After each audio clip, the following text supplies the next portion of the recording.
Sekarang, saya ingin masuk ke dalam pengajaran firman Tuhan hari ini dan, Anda tahu, seperti yang telah saya ajarkan tentang Tuhan surga, cukup menarik perhatian saya di sini di surga. Dan salah satu hal yang kami bicarakan tentang surga, kami berbicara tentang tujuh kebenaran terindah tentang surga, tetapi saya akan berbagi dengan Anda 7 hal lainnya hari ini. Jadi saya tidak ingin Anda bingung dengan 7 kebenaran terindah tentang surga karena salah satu kebenaran indah itu yang ingin saya telusuri. Dan itu adalah yang keempat yang kita bicarakan terakhir kali, di mana orang-orang percaya tidak akan dihakimi, tetapi mereka akan diberi upah. Orang-orang yang beriman tidak akan dihakimi, tetapi mereka akan diberi upah. Dan ketika saya memikirkan hal ini dan merenungkan minggu ini, saya baru saja mulai melihat-lihat kitab suci dan saya menemukan 7 penghakiman dalam Alkitab, dan saya ingin berbicara dengan Anda tentang 7 penghakiman itu sehingga Anda diberitahu tentang apa Alkitab mengatakan tentang firman, penghakiman, dan topik penghakiman. Dan saya ingin Anda dibebaskan dari kebenaran bahwa Anda akan mendengar tentang 7 penghakiman ini. Jadi ada 7 penilaian yang telah saya pelajari dalam kitab suci, dan saya ingin Anda tahu mana yang berlaku untuk Anda, dan mana yang tidak dan bagaimana menanggapinya. Anda akan senang mendengar ini karena ini akan menjadi kebenaran yang membebaskan Anda. Itu tidak akan membuat Anda takut. Ini akan mengurangi ketakutan Anda. Ini akan membebaskan Anda dari ketakutan. Itu akan membebaskan Anda dari informasi yang buruk, dan dari khotbah yang digunakan untuk memanipulasi dan mengendalikan orang yang saya yakini terjadi di dunia saat ini, tentu saja, dan saya tidak ingin Anda dikendalikan atau dimanipulasi melalui ketakutan atau melalui pengajaran yang salah. Sangat penting bagi kita untuk mengelilingi diri kita dengan pengajaran yang sehat, dan itulah mengapa sangat penting untuk ditanam dan dihubungkan dengan keluarga gereja yang sehat. Jadi mari kita bicara tentang 7 penilaian ini. Apakah kamu siap? Penghakiman nomor 1 adalah penghakiman orang percaya. Penghakiman orang percaya. Sekarang ini ditemukan dalam Roma pasal 14 ayat 10. Dan itu juga ada di 2 Korintus bab 5, tetapi penghakiman orang percaya ada di Roma bab 14. Ayat 10 mengatakan, karena kita semua berdiri di hadapan tahta pengadilan Kristus. Kita semua akan berdiri di hadapan tahta pengadilan Kristus. Sekarang, tahta pengadilan Kristus, kata penghakiman, hanya digunakan 2 kali di dalam Alkitab. Itu kata bema. Seperti yang saya ingatkan dari terakhir kali kita bersama dalam topik ini. Itu adalah kursi bema Kristus. Kata bema tidak ada hubungannya dengan menghakimi dosa atau kejahatan atau kutukan atau kesalahan yang telah dilakukan. Tapi itu ada hubungannya dengan itu digunakan sebagai terminologi di Olimpiade Yunani, dan untuk apa mereka menggunakannya, adalah para hakim Olimpiade menggunakan kata penilaian ini untuk hadiah mereka yang memenangkan perlombaan Olimpiade, hadiah yang mereka dapatkan. Akan mendapatkan untuk menang. Itu tidak ada hubungannya dengan hukuman karena kesalahan. Itu ada hubungannya dengan memberi penghargaan kepada orang-orang yang menang dalam pertandingan Olimpiade, olahraga apapun yang mereka ikuti. Dengan cara yang sama, kami lebih dari pemenang melalui Kristus, jadi Anda sudah menjadi pemenang di dalam Kristus, dan apa yang kami lakukan setelah keselamatan adalah kami belajar untuk setia dengan apa yang kami miliki, dan kami berbicara lebih banyak tentang itu. Minggu lalu, jadi lihat kembali itu untuk penghakiman orang percaya. Tetapi saya ingin Anda memahami bahwa orang percaya tidak ada hubungannya dengan apakah Anda diselamatkan atau tidak, apakah Anda kehilangan keselamatan Anda tepat sebelum Anda mati, atau apakah Anda memperolehnya tepat sebelum Anda mati. Saya ingin Anda melihat dalam Yohanes pasal 5 ayat 24 karena ini menjelaskan hal ini. Tentang salvation dan tentang penghakiman. Dikatakan, sungguh, aku berkata kepadamu, dia yang mendengar firman-Ku, dan percaya kepada dia yang mengutus aku, memiliki hidup yang kekal dan tidak masuk ke dalam penghakiman, tetapi telah beralih dari kematian ke dalam hidup. Jadi sekarang ini berbicara tentang penghakiman atas dosa. Tidak seorang pun, yang dilahirkan kembali. Tidak seorang pun yang telah menerima Yesus Kristus sebagai Juru Selamat dan Tuhan, akan datang ke penghakiman atas dosa, tetapi kita telah berpindah dari maut ke dalam hidup. Jadi penghakiman orang percaya bukanlah penghakiman atas dosa. Penghakiman orang percaya adalah penghargaan orang percaya setelah hidup Anda selesai, dan Anda pergi ke surga, dan Anda mendapatkan baik untuk apa yang telah Anda lakukan dengan apa yang Tuhan berikan kepada Anda, untuk berinvestasi ke dalam hal-hal yang penting, menabur ke dalam hal-hal yang penting. Hal-hal yang paling penting bagi Tuhan adalah jiwa, manusia, menyelamatkan manusia, menyemangati manusia, mengasihi manusia, bersikap baik kepada manusia, mewakili Yesus dan Roh-Nya, kasih-Nya, kepada manusia di bumi ini. Tapi kita tidak akan pernah harus melalui penghakiman atas dosa kita. Jika kita dilahirkan kembali, jika Anda telah menerima Yesus Kristus sebagai Juru Selamat dan Tuhan. Ingat ayat dalam Ibrani bab 9 ayat 28? Dalam Ibrani bab 9 ayat 28 dia mengatakan ini dengan sangat jelas. Jadi Kristus juga pernah dipersembahkan sekali, tidak bisa dipersembahkan dua kali. Dia menawarkan sekali untuk menanggung dosa orang, dia tidak perlu melakukannya lagi. Anda tidak perlu melakukannya lagi. Anda tidak harus dilahirkan kembali, lagi. Anda tidak harus terus bertobat lagi. Dia mengatakan Yesus Kristus yang telah ditawarkan sekali untuk menanggung dosa banyak orang akan muncul untuk kedua kalinya untuk keselamatan tanpa mengacu pada dosa kepada mereka yang menantikannya, yaitu Anda dan saya, kami menunggu kembalinya dia. Dan ketika dia kembali untuk kedua kalinya tentang Anda dan saya, sebagai orang percaya, itu tidak akan mengacu pada dosa. Mengapa? Mengapa? Karena dia sudah berurusan dengan dosa pada kedatangannya yang pertama. Dia tidak akan berurusan dengan dosa kita di kedatangan kedua. Dia akan memberi kita. Dia akan membawa kita bersamanya dan memerintah selama 1000 tahun, jadi kita akan sampai pada penghakiman berikutnya. Penghakiman kedua yang saya ingin Anda lihat dalam kitab suci adalah penghakiman bagi yang terhilang. Jadi, inilah orang-orang yang telah menolak Yesus sampai kematian mereka.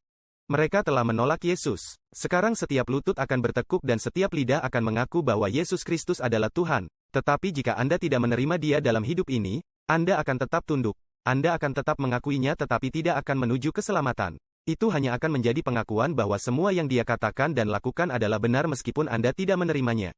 Jadi saya mendorong semua orang untuk menerima juru selamat yang berharga ini. Terimalah pengorbanan penggantinya untuk dosa Anda. Pengorbanan pengganti untuk dosa Adam ini. Dia membayarnya di kayu salib. Dia itu sudah selesai sehingga Anda bisa. Tetapi akan ada kursi pengadilan dari apa yang Alkitab sebut, tahta putih agung penghakiman. Jadi jika Anda melihat Wahyu pasal 20, ayat 11 kita melihat penghakiman orang-orang terhilang yang telah menolak Yesus.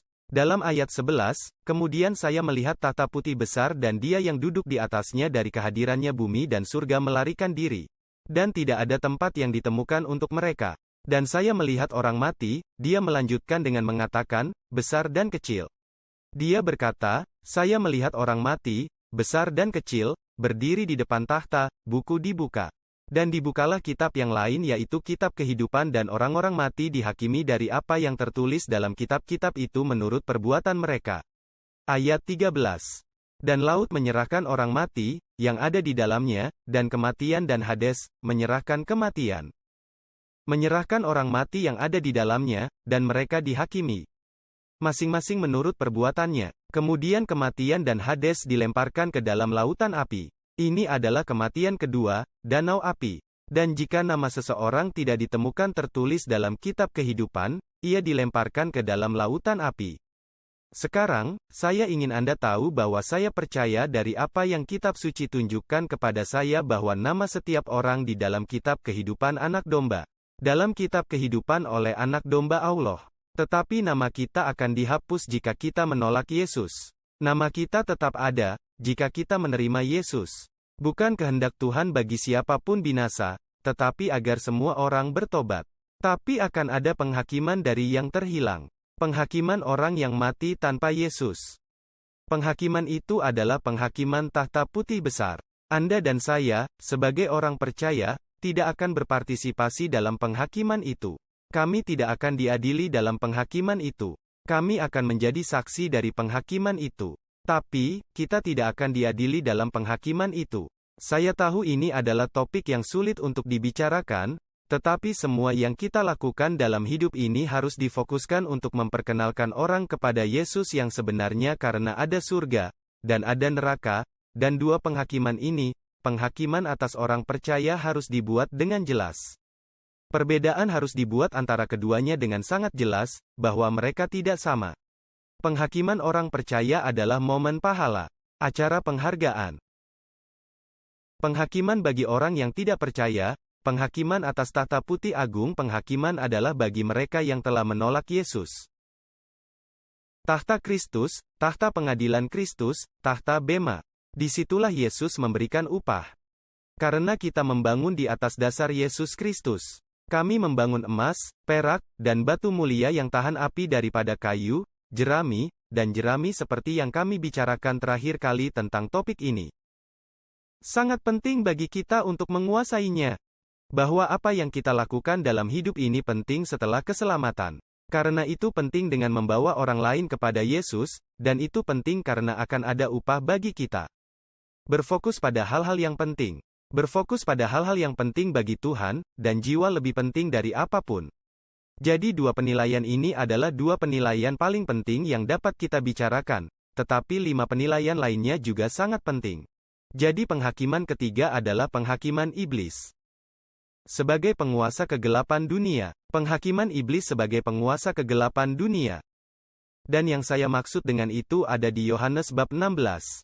Karena akan ada dua penghakiman iblis, satu penghakiman iblis telah terjadi.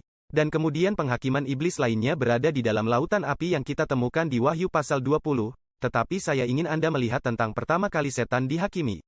Iblis diadili. Yesus berkata dalam Yohanes bab 16, tetapi saya mengatakan yang sebenarnya, adalah untuk keuntungan Anda bahwa saya pergi karena jika saya tidak pergi, penolong tidak akan datang kepada Anda. Tetapi jika saya pergi, saya akan mengirimnya kepada Anda, Roh Kudus yang sedang Dia bicarakan, dan Dia, ketika Dia datang, akan menginsafkan dunia tentang dosa, kebenaran dan penghakiman. Nah, perhatikan ini, kata terpidana ini adalah kata yang diyakinkan, jadi ketika Dia datang, Dia akan meyakinkan dunia tentang dosa, tentang 3 hal, dosa, kebenaran dan penghakiman. Nomor 1 di ayat 9 tentang dosa karena mereka tidak percaya kepadaku, jadi Roh Kudus meyakinkan orang tentang apa sebenarnya dosa itu. Dosa yang memisahkan kita dari Tuhan, adalah dosa tidak percaya Yesus menolak, Yesus tidak percaya Yesus. Jadi Roh Kudus sedang bekerja untuk meyakinkan orang yang Anda kasihi dan membujuk orang lain yang telah mendengar Injil, Roh Kudus sedang bekerja untuk meyakinkan mereka seperti nyata. Membantu mereka untuk menyadari, membantu mereka untuk melihat cahaya jika mereka terbuka untuk itu. Roh Kudus akan mengungkapkan kepada mereka bahwa ketidakpercayaan mereka kepada Yesus adalah sesuatu yang perlu diperbaiki dengan hanya percaya kepada Yesus dan masalah itu diselesaikan. Dia berkata Roh Kudus, akan meyakinkan dunia tentang dosa dan kemudian tentang kebenaran karena saya pergi kepada Ayah dan Anda tidak lagi melihat saya. Jadi Roh Kudus ada dalam hidup ini dan dalam hidup kita untuk mengingatkan kita bahwa kita tidak benar dalam perbuatan kita sendiri. Tidak ada yang bisa kita lakukan untuk membuat diri kita benar. Tetapi kebenaran adalah karunia yang datang melalui darah Yesus Kristus, dan Roh Kudus meyakinkan kita bahwa kita membutuhkan kebenaran tetapi kita tidak dapat memperolehnya melalui pekerjaan kita. Kita tidak dapat memperolehnya melalui kekudusan kita. Kita hanya dapat memperolehnya sebagai pemberian cuma-cuma melalui kelimpahan kasih karunia dan karunia kebenaran yang kita kuasai dalam hidup ini. Dan kemudian hal ketiga dikatakan di sini dalam ayat 11, dan tentang penghakiman. Jadi Roh Kudus meyakinkan dunia tentang penghakiman karena penguasa dunia ini telah dihakimi. Jadi dia berbicara tentang setan di sini, penguasa dunia ini, sistem dunia. Penguasa ini telah diadili. Saat Yesus mengatakan itu adalah saat itu terjadi. Penguasa dunia ini telah dihakimi, dan sekarang Yesus akan datang untuk mengambil kembali apa yang diambil oleh penguasa dunia ini dari Adam dan Hawa dan diambil dari umat manusia. Dan Yesus secara sah mengambilnya kembali dengan darahnya sendiri, dan Yesus membeli kembali kekuasaan atas bumi dan umat manusia ini melalui darahnya yang berharga dan dia berkata, penguasa dunia ini telah dihakimi. Saya memiliki banyak hal untuk dikatakan kepada Anda tentang hal ini, tetapi Anda tidak dapat menanggungnya sekarang. Jadi, masih banyak lagi yang ingin Tuhan sampaikan kepada kita tentang ini dan tunjukkan kepada kita tentang hal ini, tetapi hal pertama yang perlu kita sadari adalah penghakiman ketiga ini adalah penghakiman iblis sebagai penguasa kegelapan dunia. Yesus berkata, penguasa dunia ini telah dihakimi dan dia tidak lagi memiliki kendali atas hidup Anda. Dia tidak lagi memiliki kekuatan untuk menjadi penguasa hidup Anda. Saat Anda menerima Yesus Kristus sebagai Juru Selamat dan Tuhan, Anda memiliki kekuatan untuk mengatur hidup Anda sendiri, dan Anda memiliki kekuatan untuk memberikannya kepada Yesus, dan Anda telah menyerahkan hidup Anda kepada Yesus dan Dia sekarang adalah Tuhan dalam hidup Anda, bukan penguasa dunia lagi. Penguasa dunia bukan lagi Tuhan atas hidupmu. Yesus sekarang adalah Tuhan atas hidup Anda dan itu adalah kebenaran yang membebaskan Anda ketika Anda menyadari, oke, penguasa dunia ini telah dihakimi, dan saya tidak harus dikendalikan olehnya lagi. Saya tidak harus diperintah oleh iblis lagi. Saya tidak harus diperintah oleh pencuri datang untuk mencuri, membunuh, dan menghancurkan lagi. Lihatlah, Yesus berkata, aku telah memberimu kuasa untuk menginjak-injak ular dan kalajengking dan atas semua kekuatan musuh. Lukas bab 10, ayat 19 memberitahu kita bahwa Anda memiliki kekuatan, Anda memiliki otoritas sekarang. Penguasa dunia ini, jadi, ini adalah penghakiman ketiga dalam Alkitab, dan tidak harus dalam urutan ini, tetapi penghakiman ketiga yang saya bagikan kepada Anda adalah penghakiman iblis. Penghakiman pertamanya, dia akan diadili lagi. Dan kemudian ada lagi, penghakiman keempat berkaitan dengan iblis juga. Itu adalah penghakiman yang datang dari iblis. Jadi ada penghakiman orang percaya di mana Tuhan memberi kita upah. Setelah keselamatan kita, Dia memberi kita imbalan atas apa yang kita lakukan dengan apa yang Dia berikan kepada kita. Lalu ada penghakiman bagi orang yang tidak percaya, penghakiman tahta putih besar. Lalu ada nomor 3. Penghakiman iblis. Dia telah dihakimi, dan penguasa dunia ini telah dihakimi dan tidak lagi memiliki kekuatan untuk mengatur hidup Anda kecuali Anda membiarkannya dan, nomor 4, ada penghakiman dalam hidup yang berasal dari iblis. Disitulah iblis mencoba menghukum Anda. Disitulah iblis mencoba menuduh Anda. Dia mencoba melakukannya padaku juga. Mencoba menuduh kita, mencoba untuk menghukum kita. Jadi ada penghakiman yang dia coba bawa dan kita bisa yakin pada hari penghakiman itu. Kapanpun iblis menghakimi kita, lihat dulu, Yohanes bab 4 ayat 17, saya ingin membacakannya untuk Anda. Dikatakan, dengan ini, cinta disempurnakan dengan kita sehingga kita dapat memiliki keyakinan, jagalah ini sekarang, agar kita dapat memiliki keyakinan pada hari penghakiman karena seperti Dia, demikian juga kita di dunia ini sekarang. Sekarang, perhatikan apa yang dia katakan, katanya, cinta disempurnakan kasih yang sempurna, melenyapkan ketakutan. Dia melanjutkan dengan mengatakan dalam ayat, tetapi dia mengatakan kasih telah disempurnakan bersama kita sehingga kita dapat memiliki keyakinan pada hari penghakiman. Jadi, kasih Allah, yang menyatakan kepada kita keselamatan melalui darah Yesus, yang memberi kita keyakinan pada hari penghakiman.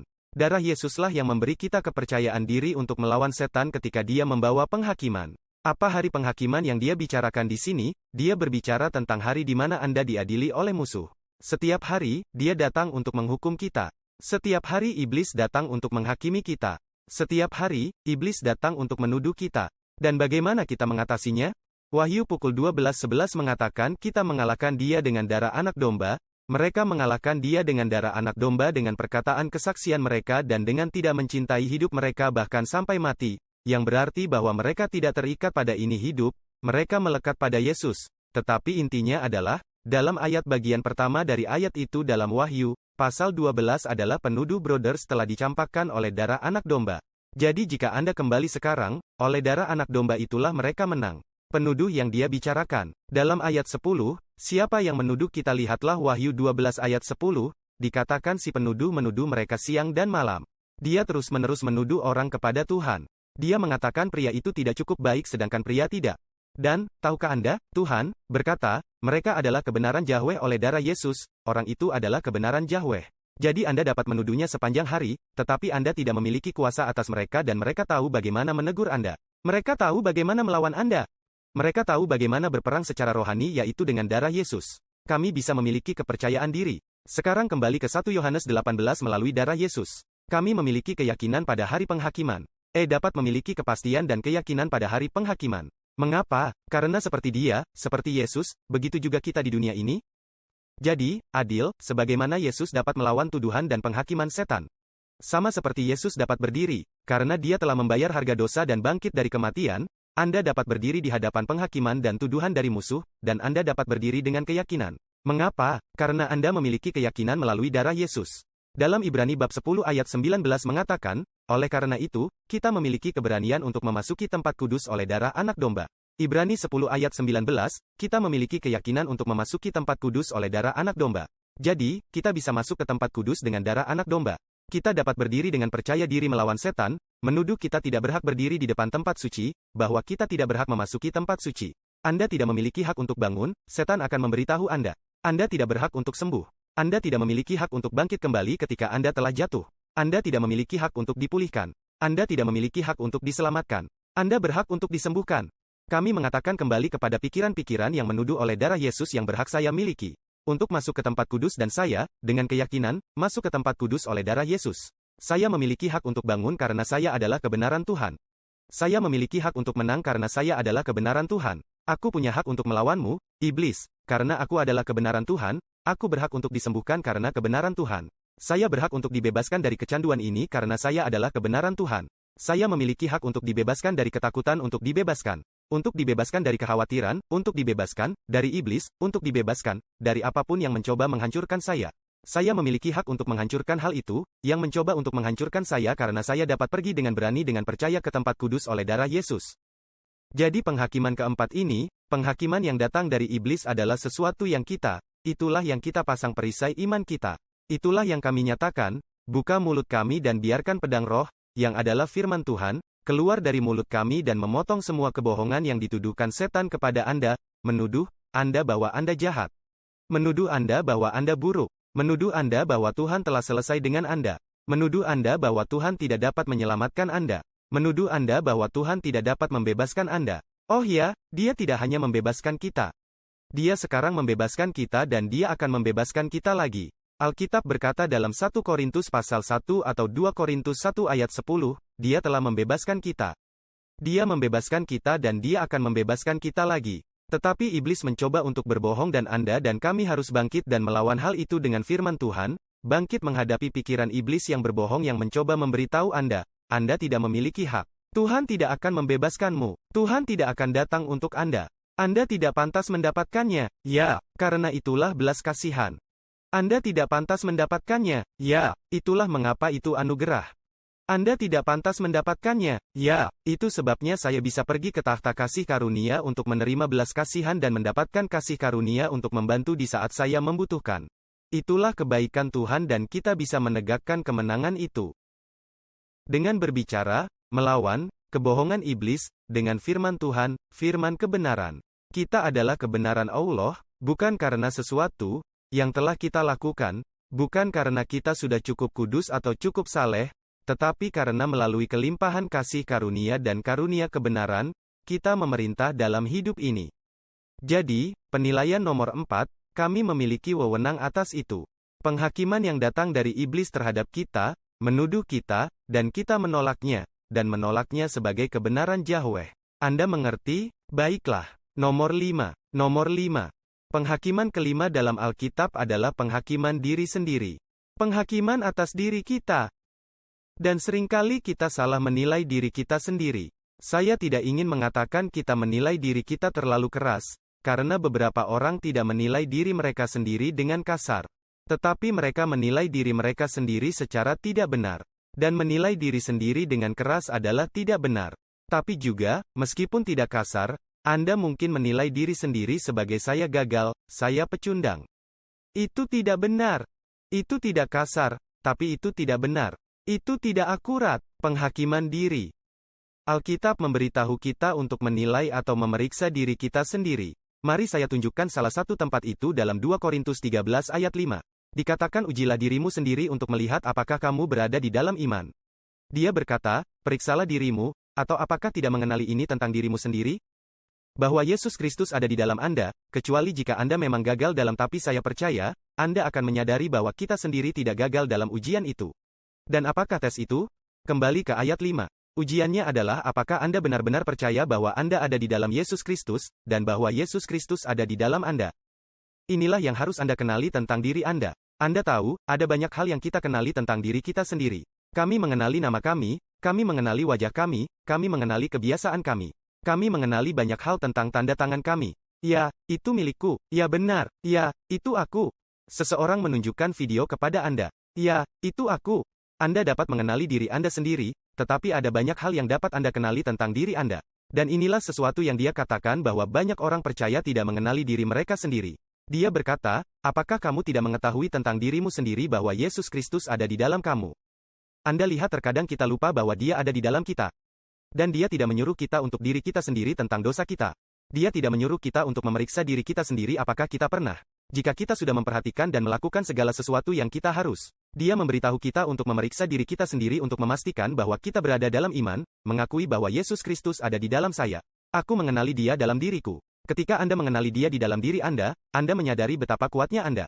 Ketika Anda mengenali Dia ada di dalam Anda, itu berarti Anda tahu Dia tidak akan pernah meninggalkan Anda atau meninggalkan Anda.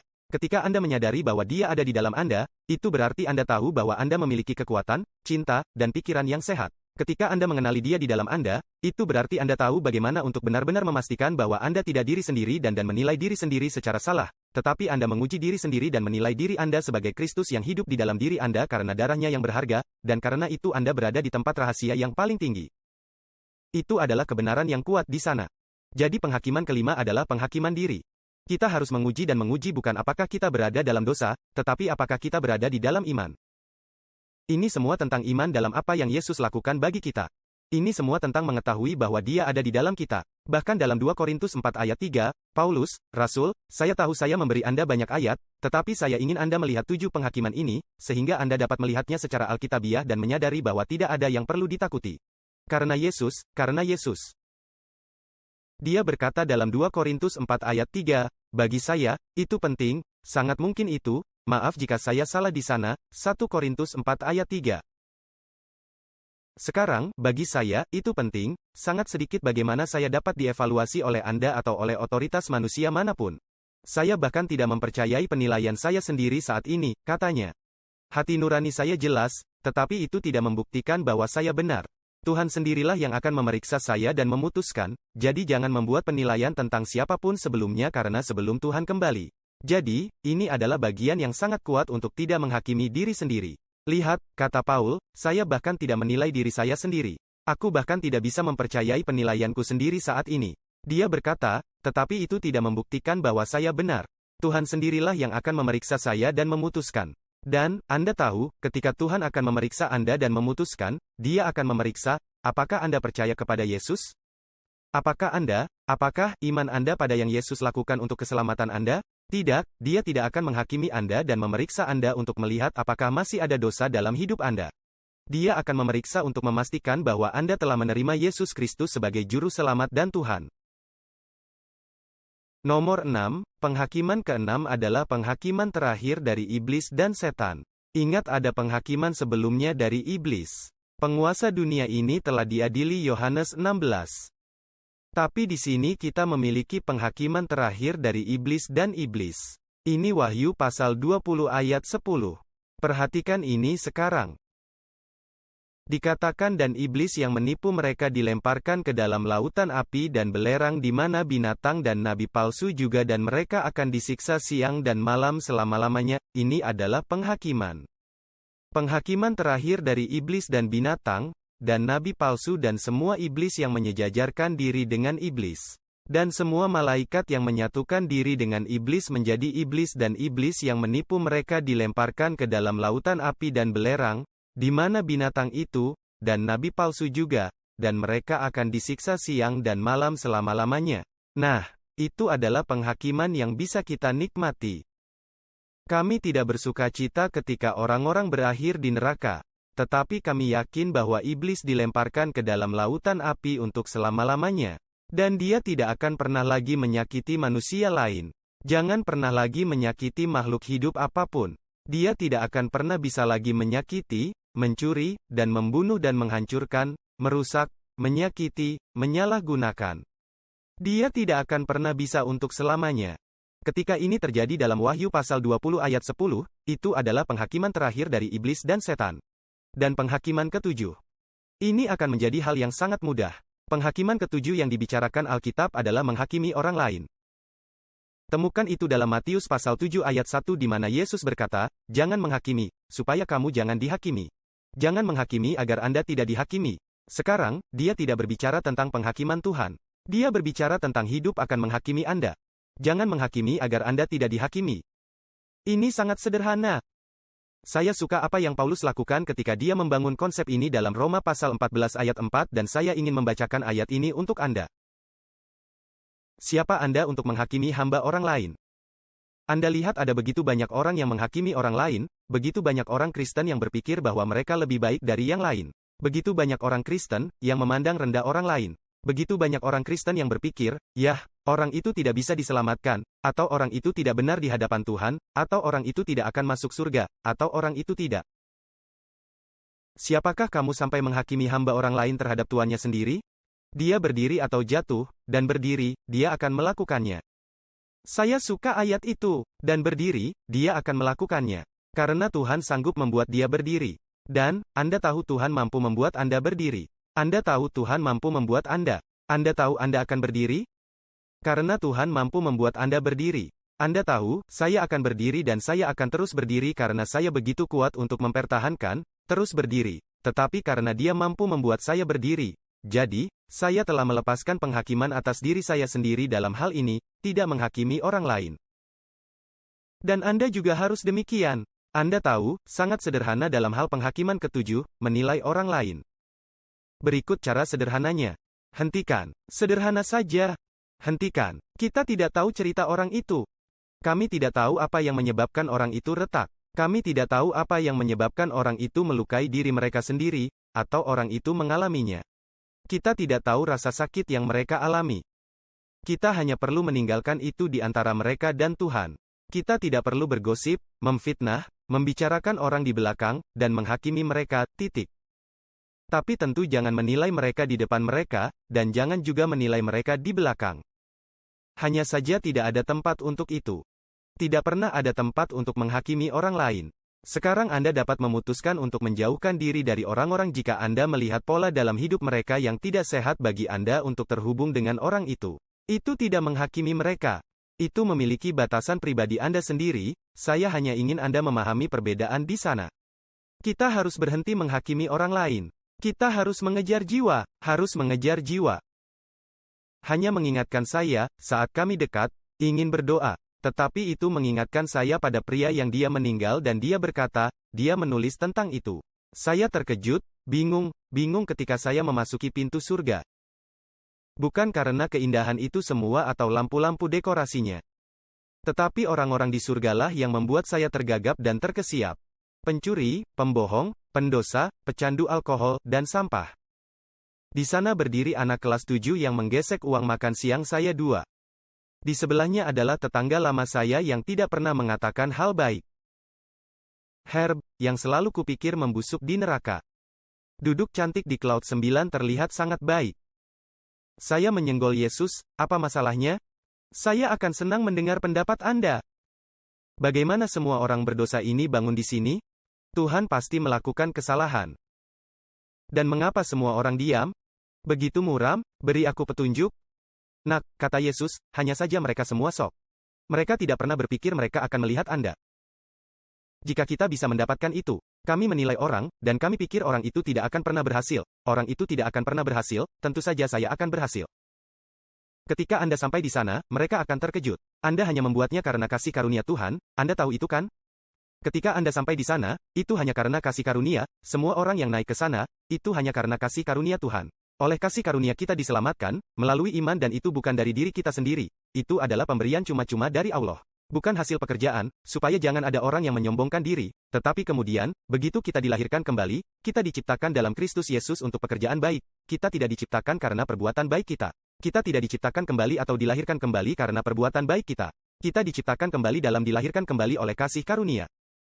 Kasih karunia kita telah diselamatkan melalui iman. Itu adalah pemberian cuma-cuma dari Allah, kekayaan Allah dengan mengorbankan Kristus. Berkah. Jika Anda belum menerima Yesus Kristus sebagai juru selamat dan Tuhan Anda, jika Anda belum diperkenalkan dengan anugerah ini, ayolah, terima sekarang juga. Jika Anda belum pernah menerima Yesus sebagai juru selamat dan Tuhan Anda, ayolah, sekaranglah waktu Anda. Katakan ini dengan lantang. Ucapkan Bapa Surgawi, saya mengundang Yesus Kristus sebagai juru selamat dan Tuhan saya. Saya mengundang Yesus ke dalam hidup saya. Saya percaya Yesus mati untuk dosa-dosa saya. Katakan itu dengan keras. Saya percaya Yesus mati untuk dosa-dosa saya dan bangkit dari. Mulai saat ini dan seterusnya, saya adalah anak Tuhan. Men, jika Anda mengatakan itu, selamat. Anda baru saja membuat keputusan terbesar dalam hidup Anda untuk menerima Yesus Kristus. Anda akan menghabiskan kekekalan di surga bersama Tuhan. Anda tidak akan diadili di takhta putih agung penghakiman. Sekarang Anda akan diterima dengan bebas di surga untuk selama-lamanya. Jika Anda berdoa-doa itu, maukah Anda menghubungi saya? Biarkan saya tahu Anda berdoa-doa itu. Atau beritahu saya bahwa Anda membuat keputusan itu. Saya ingin memberikan hadiah gratis di tangan Anda. Kekuatan hidup baru. Anda dapat mengunduhnya di mana saja di dunia. Pegang itu. Dan saya merasa sangat terhormat untuk menjadi bagian dari keselamatan Anda entah bagaimana, memperkenalkan Anda kepada yang berharga, Yesus, yang saya sebut penyelamat saya, sahabat saya, Tuhanku, Rajaku. Amin. Dan untuk semua orang, ketujuh penilaian ini harus membawa kejelasan dan kebebasan bagi Anda. Saat Anda menjalani perjalanan ini, dan biarkan cerita Anda terungkap. Biarkan Tuhan terus bekerja di dalam Anda, dari dalam keluar. Dia melakukan pekerjaan yang hebat di dalam dirimu. Anda penting bagi Tuhan. Anda penting bagi saya. Anda penting bagi keluarga gereja ini, dan saya tidak sabar untuk melihat kebaktian berikutnya. Tuhan memberkati.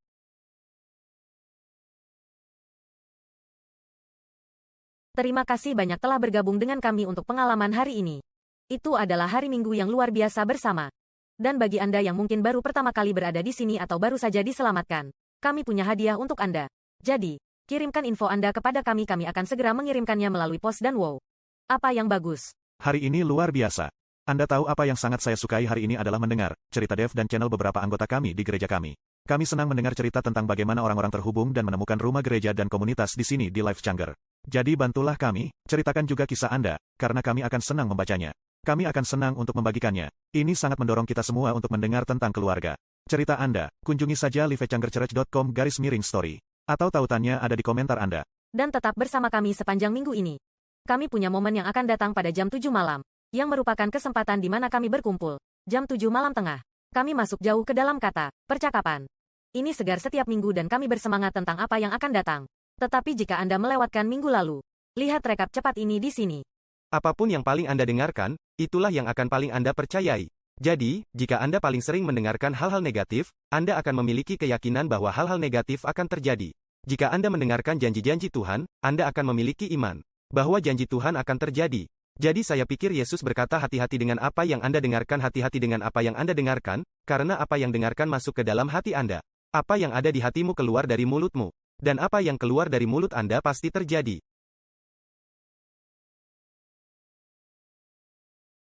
Nah, hei, kami sangat menantikan hari Rabu ini.